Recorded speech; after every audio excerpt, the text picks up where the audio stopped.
Hello दोस्तों, कैसे हो आप लोग। अगर आप इस चैनल पर नए हो तो मेरी चैनल को सब्सक्राइब कर लीजिए और उसके पास की घंटी को ऑल पे सेट कर दीजिए।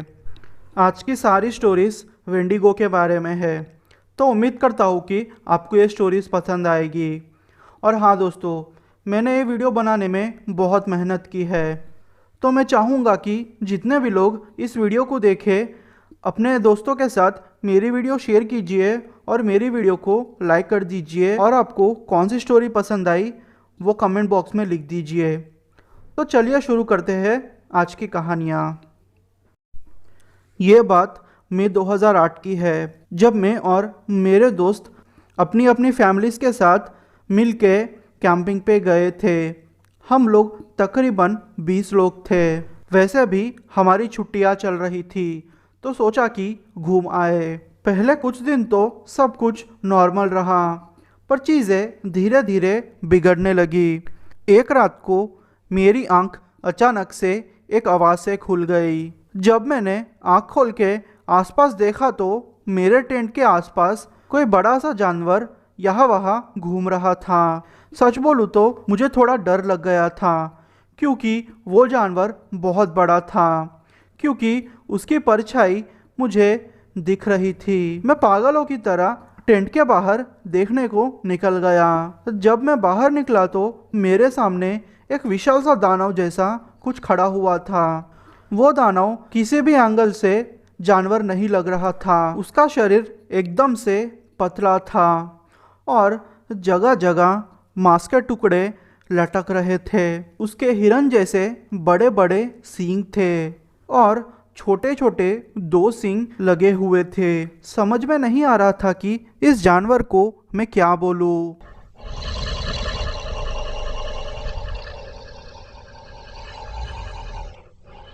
खैर, वो देख के मैं बहुत डर गया था। मुझे समझ में नहीं आ रहा था कि मैं क्या करूं। मैंने ज़ोर ज़ोर से चिल्लाना शुरू कर दिया। सब लोग अपने अपने टेंट से निकलकर मेरे पास आए। उन्होंने मुझसे पूछा कि तुम चिल्ला क्यों रहे हो और हमारी नींद डिस्टर्ब क्यों कर रहे हो। मैंने फिर बोला कि अभी अभी मैंने एक चीज़ को देखा है जो कि जानवर नहीं है और इंसान तो बिल्कुल नहीं। वो लोगों ने सोचा कि मैं उनसे कोई मजाक कर रहा हूँ, पर उनको कौन समझाए, मैं सच बोल रहा था। उन्होंने फिर मुझे बोला कि तुमने शायद भालू देख लिया होगा, चिंता मत करो। वो लोग फिर ये बोल के अपने अपने टेंट में जाके सो गए। बाकी कुछ दिन ठीक रहा। मेरे साथ मेरा एक दोस्त टेंट में सोया हुआ था। उसने मुझे कहा कि देख यार, हमारी बात वैसे भी कोई नहीं मानेगा, इससे अच्छा है कि हम इस बात को यही दबा दे और तू भी इसके बारे में किसी से भी जिक्र नहीं करेगा। जैसे कि मैंने आपसे कहा कि सब कुछ थोड़े दिन तक नॉर्मल रहा, पर एक रात आई। फिर मैं और मेरा दोस्त मिलके जंगल के अंदर जाने लगे। मेरे पास कोई भी हथियार नहीं था। मैं कितना पागल था। मेरा दोस्त हमेशा छोटी सी रिवॉल्वर अपने पास रखता था, क्योंकि वो कहता था कि जब भी तुम जंगल में कैंपिंग करने जाओ तो तुम्हें ये चीज़ रखना ज़रूरी है। मैं भी उसकी बात से सहमत था, पर उस वक्त मेरे पास कोई भी हथियार नहीं था, तो मैं मेरे दोस्त के साथ साथ ही चल रहा था। तकरीबन रात के 1 बज चुके थे। हम लोग ऐसे ही खाना खाने के बाद घूमने चले गए थे। आते आते हमें बहुत देर हो चुकी थी। रास्ते में ही हमें फिर से वही आवाज़ सुनाई दी।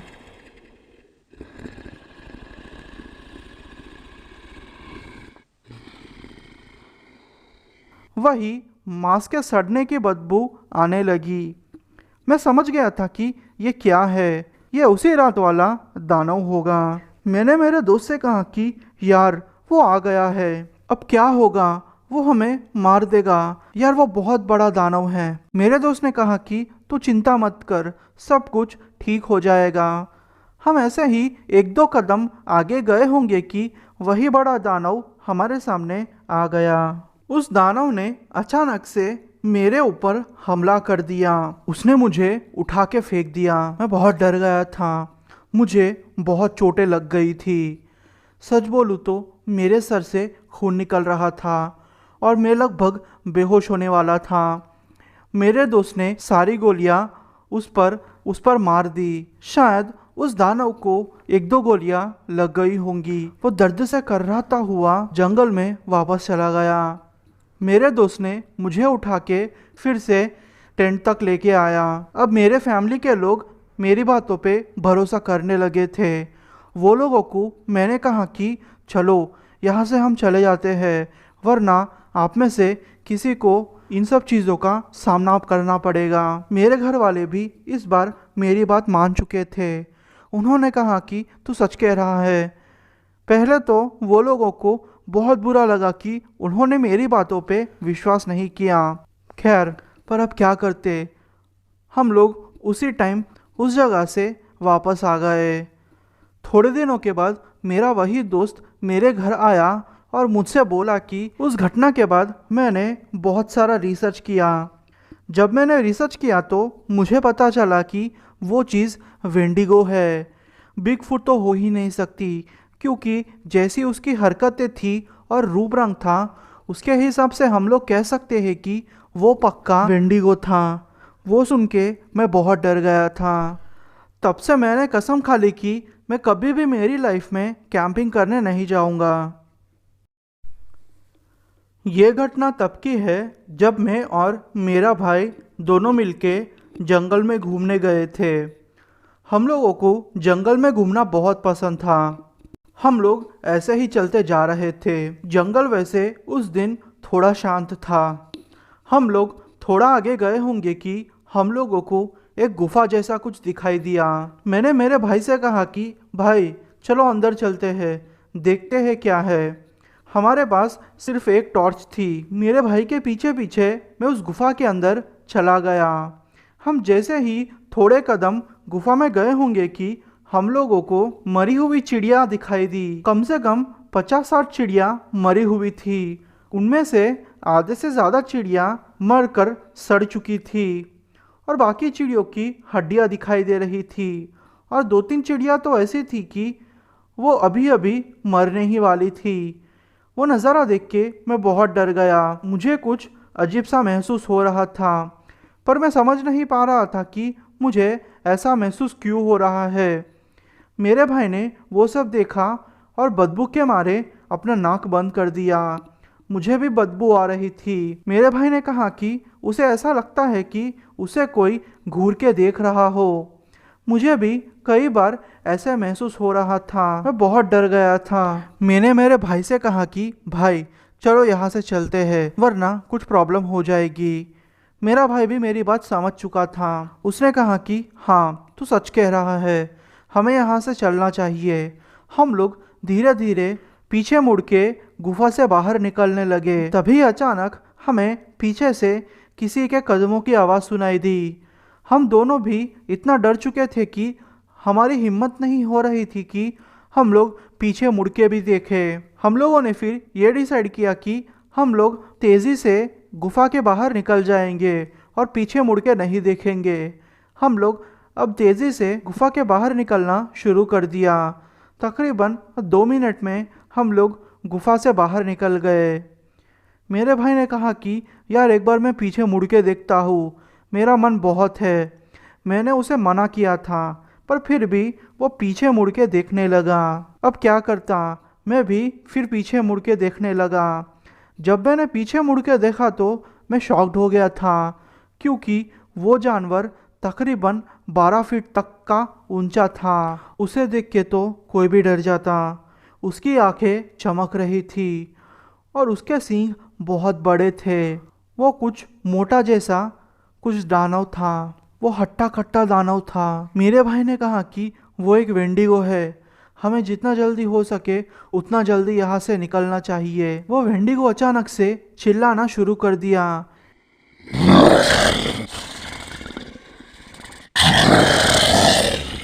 मैंने मेरी लाइफ में पहली बार किसी वेंडिगो की आवाज़ सुनी थी।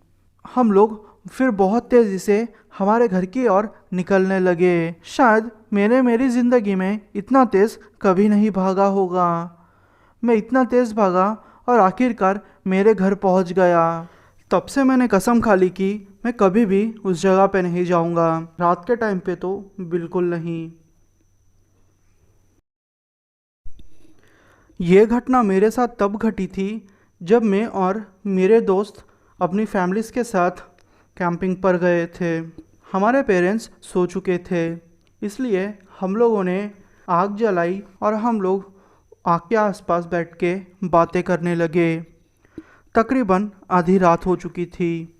मेरे ही एक दोस्त ने मुझसे कहा कि यार देख, वहाँ जंगल में कोई दिख रहा है। मैंने कहा क्या मजाक कर रहा है यार, ऐसा कैसे हो सकता है। जब मैंने पीछे मुड़ के देखा तो मुझे दो आंखें चमकती हुई दिखाई दे रही थी। सच बोलूँ तो अब तक मुझे इतना डर नहीं लग रहा था। मेरे दिमाग में कोई भी ख्याल नहीं आ रहा था, पर वो चीज़ जो भी थी वो थोड़ी ही देर में बाहर आ गई। मैंने जब उस चीज़ को देखा तो मैं बहुत डर चुका था, क्योंकि वो चीज़ 8 फुट लंबी थी और एकदम सी पतली थी। उसके शरीर से मांस लटक रहा था। समझ में नहीं आ रहा था कि मैं उसे वेंडिगो कहूँ या फिर कुछ और कहूँ, क्योंकि पिछले बहुत टाइम से वेंडिगो के ऊपर चर्चा होती रहती है कि वेंडिगो सच में है या नहीं।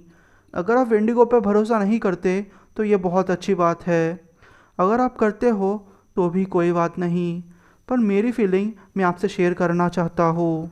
जब वो चीज़ बाहर आई तो मैं उसे देख के डर चुका था, क्योंकि उसके बड़े बड़े सींग थे और वो चीज़ हमारे ही तरफ बढ़ने लगी थी। मैंने सोचा कि अगर हम लोग यहाँ से नहीं भागे तो हमारा काम तमाम हो सकता है। इसलिए मैंने मेरे दोस्तों से कहा कि यार चाहे कुछ भी हो जाए, हम लोगों को यहाँ से भाग जाना है, वरना हमारी हालत कितनी बुरी हो सकती है ये तुम इमेजिन भी नहीं कर सकते। हम लोग फिर दूसरी तरफ भागने लगे। हमें उस दानव की आवाज़ हमारे पीछे भागते हुए सुनाई दे रही थी, पर मेरी उत्सुकता इतनी बढ़ गई थी कि मैं पीछे मुड़ के एक बार देखना चाहता था। जब मैंने पीछे मुड़ के देखा तो मेरे होश उड़ गए, क्योंकि वो चीज़ जो भी थी मेरे ही पीछे अब पड़ चुकी थी। सच बोलूँ तो एक पल के लिए मेरा दिल धड़कना बंद हो गया था। जब मैंने फिर से पीछे मुड़ के देखा तो अब उसका चेहरा दिखाई नहीं दे रहा था। उसका चेहरा बिल्कुल भी नहीं दिखाई दे रहा था, जैसे कि कुछ हो ही नहीं। सिर्फ दो खड्डे आंखों के दिखाई दे रहे थे। आप इमेजिन कर सकते हो कि आधी रात को वो चीज़ आपके सारे दोस्तों को छोड़े आपके पीछे पड़े और आपको अचानक से उसका चेहरा दिखना बंद हो जाए। यह पक्का भूतिया चीज़ ही थी। तकरीबन 2 मिनट तक भागते भागते मैं थक चुका था। मेरे पैरों ने जवाब दे दिया था, पर क्या करता। अगर नहीं भागता तो शायद मैं ज़िंदा नहीं रहता। मैं भागने लगा। अचानक से मैं एक जगह पे आके रुक गया। मुझे कुछ भी समझ में नहीं आ रहा था। बस मुझे इतना याद है कि मैं नीचे ज़मीन पे बैठ गया था और मैंने जब मेरे हाथ चेक किए तो मेरे हाथों पे मिट्टी लगी हुई थी और खून बह रहा था। पता नहीं उसके बाद क्या हुआ। जब मुझे थोड़े होश आए तो मुझे बस इतना याद रहा कि मेरा दोस्त मेरे पास ही बैठा हुआ है और वो रो रहा था। शायद थोड़ी देर के लिए मैं बेहोश हो गया था। मैं याद करने की कोशिश कर रहा था कि उस टाइम में क्या हुआ होगा, पर मुझे कुछ भी याद नहीं आ रहा था। थोड़ी देर के लिए शायद मेरी यादें गुम हो चुकी थी, जैसे कि मूवीज़ में होता हो ऐसा कुछ मेरे साथ हुआ था। फिर मैं अपने आप को संभाल के मेरे दोस्त को लेके कैंप तक पहुंचा। जब मैं कैंप तक पहुंचा तो मेरे दोस्त रो रहे थे और दूसरे लोग तो चिल्ला रहे थे। हम लोगों ने हमारे माँ बाप को कहने की कोशिश की, पर वो लोगों ने हमारी बात नहीं मानी। वो लोगों ने कहा कि तुम लोगों ने शायद कोई हिरन देखा होगा, ऐसी चीज़ें यहाँ रहना मुमकिन नहीं है, इसलिए तुम लोगों को इस चीज़ के बारे में ज़्यादा सोचना नहीं चाहिए, वरना ये चीज़ें तुम्हारे दिल में बैठ जाएगी। अब मैं मेरे पेरेंट्स को कैसा समझाता कि मैंने क्या देखा है, पर वो लोग मानने को तैयार नहीं थे। वो लोगों ने हम लोगों पे भरोसा ही नहीं किया। फिर मैंने वो बात अपने तक ही रखी। उस दिन से मैंने ठान लिया कि ऐसी चीज़ों के बारे में मैं किसी से भी डिस्कस नहीं करूँगा, क्योंकि लोग हमारा मजाक उड़ाते हैं और हमारी बातों पे विश्वास भी नहीं करते। ये घटना बहुत सालों पहले की है। हुआ यूँ था कि मैं और मेरे दोस्त कैबिन में सोए हुए थे। मैं आपको कह दूं कि ये कैबिन मेरे ही एक दोस्त के पापा का था। हुआ यूँ कि हम लोग कैबिन में सोने से पहले आग जलाकर बाहर बैठे हुए थे। रात के 9 बजते ही हम लोगों ने सोचा कि अब हमें सो जाना चाहिए, जल्दी उठ के हमें फिरने भी जाना है। तो हम लोग कैबिन में जाके सोने लगे। आधी रात को मेरी नींद एक ज़ोर के धड़ाम सी आवाज़ से खुली। मैं चौंक गया था। वो आवाज़ किचन से आ रही थी। मैं दौड़े दौड़े किचन तक पहुंचा। मेरे दूसरे दोस्त भी अब किचन पहुंच चुके थे, क्योंकि हम लोगों ने भी वही आवाज़ सुनी थी। सच बोलूँ तो वो आवाज़ इतनी डरावनी थी कि शायद आप भी उस आवाज़ को सुन के डर जाओगे। जैसे ही हम लोग किचन में पहुँचे, हमने देखा कि मेरे उसी दोस्त के पापा और वो दोस्त दोनों एक कोने में खड़े हुए हैं। उनके चेहरे पे डर साफ साफ दिख रहा था। मुझे समझ में आ गया था कि पक्का कुछ तो हुआ है। मैं उनसे कुछ पूछता उससे पहले ही कैबिन के एक ओर से ज़ोर ज़ोर से दरवाज़ा खटखटाने की आवाज़ें आने लगी। वो सुन के मैं और डर गया। थोड़ी देर में कैबिन के ऊपर से जैसे कि कोई लकड़ी खरोच रहा हो ऐसी आवाज़ें आ रही थी। वो आवाज़ें सुन के हम लोगों को इतना डर लग गया था कि हम लोग एक कोने में जाके बैठ गए थे। वो आवाज़ें बहुत डरावनी थी। एक पल तो ऐसा आया कि वो आवाज़ें इतनी तेज़ हो गई थी कि हमें सुनने में भी बहुत तकलीफ़ हो रही थी। हम लोगों ने हमारे कान बंद कर दिए थे। तकरीबन 1-2 मिनट की बात है। हमारे गैंग के ही एक लड़के ने सोचा कि क्यों ना हम सब लोग बाहर जाके ये देखें कि ये आवाज़ें कहाँ से आ रही है, जिससे हमें पता चल जाएगा कि ये आवाज़ आखिरकार कहाँ से आ रही है और हम उसका कुछ सॉल्यूशन ढूंढेंगे। पर मैंने मेरे दोस्त पे चिल्ला दिया और बाकी ग्रुप वालों ने भी उस पर ज़ोर ज़ोर से चिल्लाया। उसको शायद समझ आ चुका होगा कि उसने कितनी बेवकूफ़ों भरी बातें की है, इसलिए वो चुप हो गया। पर अचानक से हमारे ही ग्रुप का एक दूसरा लड़का जो कि बहुत शरारती था, उसने कहा कि चाहे कुछ भी हो जाए मैं अकेला ही बाहर जाके देखूंगा कि आखिर चक्कर क्या है। उसने फिर रौब में आके दरवाज़ा खोला और दरवाजे के बाहर निकल गया। सच बोलूँ तो हम लोग जंगल में थे, पर ऐसा नहीं लग रहा था कि हम लोग जंगल में हैं, क्योंकि जंगल से ऐसी कोई भी आवाज़ें नहीं आ रही थी जैसे कि लगे कि वो जंगल हो। जैसे कि कीड़े मकोड़ों की आवाज़ या तो फिर किसी जानवरों के चिल्लाने की आवाज़ें। सब कुछ एकदम से चुप था। तकरीबन 5 मिनट हुए होंगे कि हमारा वही दोस्त डरते हुए वापस आ गया। उसने ज़ोर से कैबिन का दरवाज़ा बंद किया और डर डर के चिल्लाने लगा। वो कह रहा था कि वो बड़ी चीज़ है, वो हमें मार देगी, हमें कुछ भी करके यहाँ से निकल जाना होगा। मेरे उसी दोस्त के पापा ने मेरे दूसरे दोस्त को शांत कराया। उन्होंने तो पहले ही मना किया था। वो कह रहे थे कि बेटा मत जाना, वरना तुम इतना डर जाओगे कि इस चीज़ के बारे में सोचना कभी बंद नहीं करोगे। और उनकी बात सच हो चुकी थी, पर मेरा वो दोस्त उनकी बात कहाँ से मानने वाला था। जैसे ही वो दोस्त चुप हुआ, वो आवाज़ें भी शांत हो गई। हम लोग जितना जल्दी हो सके उतना जल्दी इस जगह से निकलना चाहते थे। पता नहीं मेरे ग्रुप में लोगों को नींद कैसे आ गई, मुझे तो नींद बिल्कुल नहीं आ रही थी। मैं और मेरा दोस्त और उसके पापा, हम तीनों मिलके पूरी रात जागते रहे और देखते रहे कि हमारी कैबिन के आसपास कोई जानवर तो नहीं है। सुबह के तकरीबन 5 बज चुके थे और थोड़ी रोशनी हमें दिख रही थी। हम लोगों ने बिना कुछ सोचे अपने दोस्तों को जगाया और उस जगह को छोड़ने का तय किया।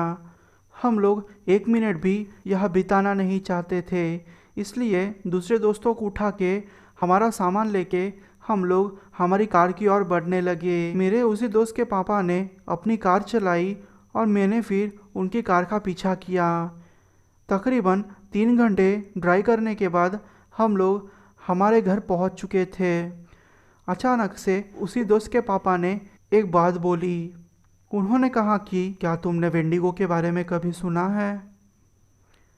उनकी ये बात सुनते ही मेरे शरीर से एक सिहरन सी दौड़ गई थी। ये फीलिंग मुझे तब आई थी जब मैंने दरवाजे पे खटखटाहट की आवाज़ सुनी थी। मुझे इतना डर लग गया कि मैंने उन अंकल को पकड़ लिया था। उन्होंने कहा कि ये चीज़ जो हमने कल रात को एक्सपीरियंस की थी, उन्होंने भी कुछ साल पहले कैबिन में वो एक्सपीरियंस की थी। वो शिकार करने के लिए जंगल में यहाँ वहाँ भटक रहे थे, तभी उनका सामना इस चीज़ से हुआ था। उन्होंने कहा कि ये चीज़ बहुत ख़तरनाक है। जब वो थोड़ी दूर शिकार करने गए थे और जब वापस आए तो उसी चीज़ ने मेरा पीछा कैबिन तक किया था। पर गनीमत ये थी कि मैं कैबिन में घुस चुका था और मुझे उसका पता चल गया था, इसलिए मैं बचने के लिए सारी रात कैबिन में पड़ा रहा। और एक बात भी है, ये चीज़ ऐसी होती है कि अगर तुम्हें एक बार पकड़ ले वो कभी नहीं छोड़ेगी, वो तुम्हें कच्चा चबा जाएगी। इससे अच्छा है कि हम लोग कभी भी अब जंगल में ना जाए, क्योंकि शायद ये उसकी वार्निंग थी कि अगर हम लोग फिर से जंगल में गए तो वो हमारी हालत इतनी पतली कर देगा कि हम लोग शायद ज़िंदा भी ना बचे। मैं और मेरी दोस्त टेसी बहुत टाइम से वेंडिगो का मजाक उड़ा रहे थे। हम लोग ऐसी चीज़ों पे कभी भी भरोसा नहीं करते थे, क्योंकि हमारे हिसाब से ऐसी चीज़ें यहाँ होती ही नहीं है। ये सिर्फ आँखों का धोखा होता है। पर हमें पता नहीं था कि हमारा ये मजाक हमारे लिए भारी पड़ जाएगा। बात कुछ दिनों पहले की है। हुआ यूँ कि मैं कुछ दिन पहले ही गांव में शिफ्ट हुआ था और मुझे पीने की भी आदत थी, तो मैं और मेरे दोस्त मिलके पास ही के शहर में जाके एंजॉय करके आते थे। उस दिन मेरी गाड़ी ख़राब हो चुकी थी, पर ज़्यादातर मैं और मेरी दोस्त टेसी के ही 30 मिनट का रास्ता पार किया करते थे। तो उस रात भी हम लोगों ने यही किया। हम लोग ऐसे ही चलते चलते जा रहे थे। थोड़ी देर बाद हमें एक बाइक वाला मिला जो कह रहा था कि उसने बहुत पी रखी है। वो अपनी बाइक को धक्का देते हुए आगे बढ़ना चाहता है, क्योंकि उसकी बाइक भी ख़राब हो चुकी है। हमने कहा कि चलो ठीक है। वो हमारे साथ ऐसे ही बातें करते करते आ रहा था। स्टेसी को शायद थकान सी महसूस हो रही थी, तो स्टेसी ने कहा कि चलो, यहाँ एक पार्क है, पार्क के बाहर एक बेंच है, वहाँ बैठ जाते हैं। मैं भी फिर मान गया, क्योंकि थोड़ा आगे जाते ही आखिरी स्ट्रीट लाइट है, हमारी आखिरी आशा है, क्योंकि उसके बाद 10 मिनट तक हमें कोई भी लाइट दिखने नहीं वाली थी। वो आदमी जो हमारे साथ था हमारे सामने ही नीचे ज़मीन पर लेट गया।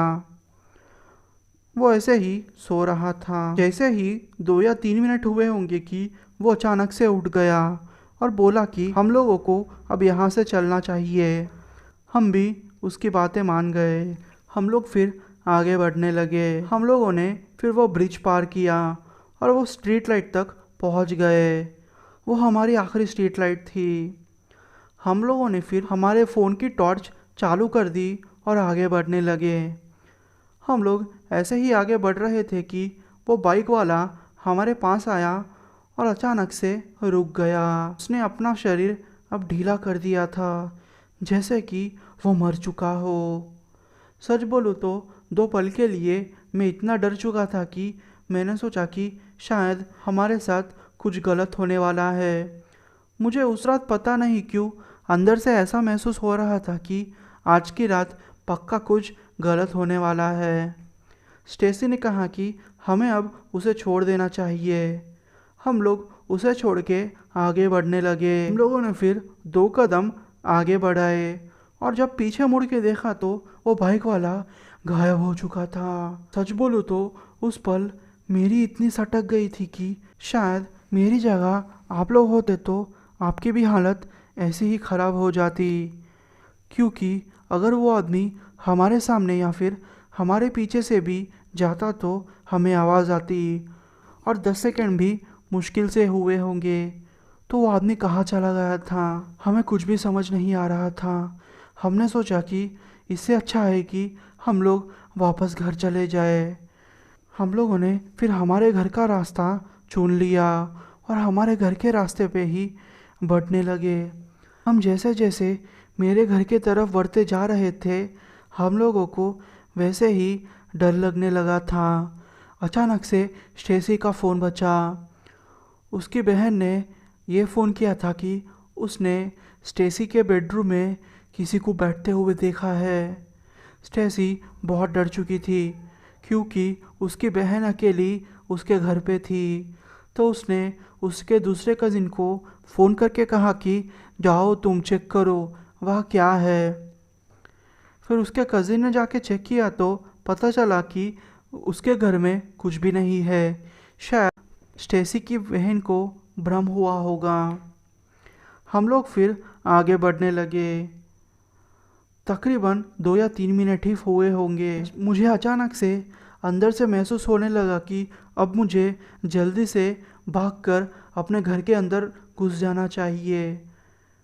मैंने अपना वक्त ज़ाया किए बिना ही स्टेसी का हाथ पकड़ा और ज़ोर से भागा और अचानक से घर में आके दरवाज़ा बंद कर दिया।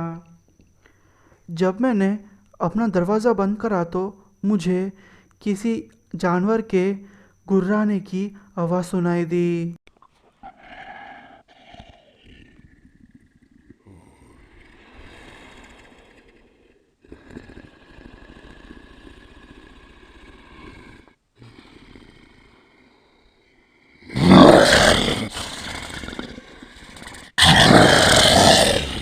वो आवाज़ इतनी डरावनी थी कि 2 पल के लिए मेरे पसीने छूट गए थे। अच्छा हुआ था कि मैंने समय पे दरवाज़ा बंद कर दिया था, वरना पता नहीं मेरे साथ क्या क्या होता। मैंने फिर बहुत रिसर्च की। रिसर्च करके भी कोई भी फ़ायदा नहीं हुआ। कोई भी फ़ायदा नहीं हुआ क्योंकि जो आवाज़ मैंने सुनी थी वो कोई भी जानवर की नहीं थी। आज भी वो आवाज़ मेरे दिमाग में जैसे रिकॉर्डर की तरह रिकॉर्ड हुई रखी है। वो आवाज़ के बारे में मुझे अभी तक पता नहीं चला, पर शायद वो वेंडिगो ही था, क्योंकि इंटरनेट में मैंने कई आर्टिकल्स पढ़े थे और जिस तरीके से उसका हुलिया मैंने देखा था खिड़की से, उसके हिसाब से मैं कह सकता हूँ कि वो पक्का वेंडिगो था। मैं और मेरी गर्लफ्रेंड मेरे 3 साल के बेटे के साथ कैंपिंग करने के लिए वॉशिंगटन के एक पार्क में गए थे। मेरी गर्लफ्रेंड बहुत डरती थी, तो उसने कहा कि चाहे कुछ भी हो जाए हमें हथियार लेके ही जाना होगा। मैं क्या करता, मुझे उसकी बात माननी पड़ी। अपने साथ एक चाकू और शॉटगन ली और मेरी गर्लफ्रेंड ने अपने साथ राइफ़ल ले ली थी। हम तीनों मिलके वहाँ चले गए। वहाँ के पार्क रेंजर ने हमें रोका और बोला कि ध्यान से रहना वहाँ। उसने हमारे हथियारों को देख के कुछ भी नहीं बोला, जैसे कि उसको भी पता हो कि हमें इस हथियारों की ज़रूरत पड़ेगी। हम लोगों ने हमारा टेंट बांधा और फिर मेरी गर्लफ्रेंड तकरीबन 1 या 2 घंटे के लिए हाइकिंग पे चले गई थी। मैं मेरे बेटे का ध्यान रख रहा था। मेरा बेटा बहुत प्यारा था मुझे। मेरी गर्लफ्रेंड फिर थोड़ी देर के बाद वापस आ गई। तकरीबन रात के 9:30 बजे होंगे। मैंने थोड़ी दूर कुछ आवाज़ सुनी। जब मैंने और मेरी गर्लफ्रेंड ने वहाँ जाके देखा तो हमें पता चला कि किसी चीज़ को घसीटने के निशान हमें दिख रहे हैं। वो चीज़ बहुत बड़ी होंगी, क्योंकि वो कोई आम जानवर जैसी तो नहीं दिख रही थी, और एक आम इंसान के लिए उतनी भारी चीज़ को उठाना मुश्किल है। हम लोग फिर हमारे टेंट में वापस आ गए और आग जला ली, जिससे कि कोई भी जंगली जानवर होगा हमसे दूर रहेगा। आधी रात की बात है, मेरी नींद एक ज़ोर के गुर्राहट की आवाज़ से खुल गई।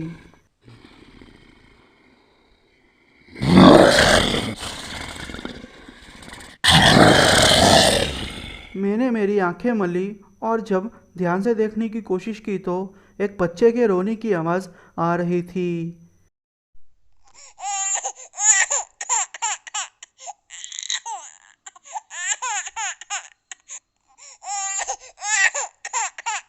मैं थोड़ा डर गया था।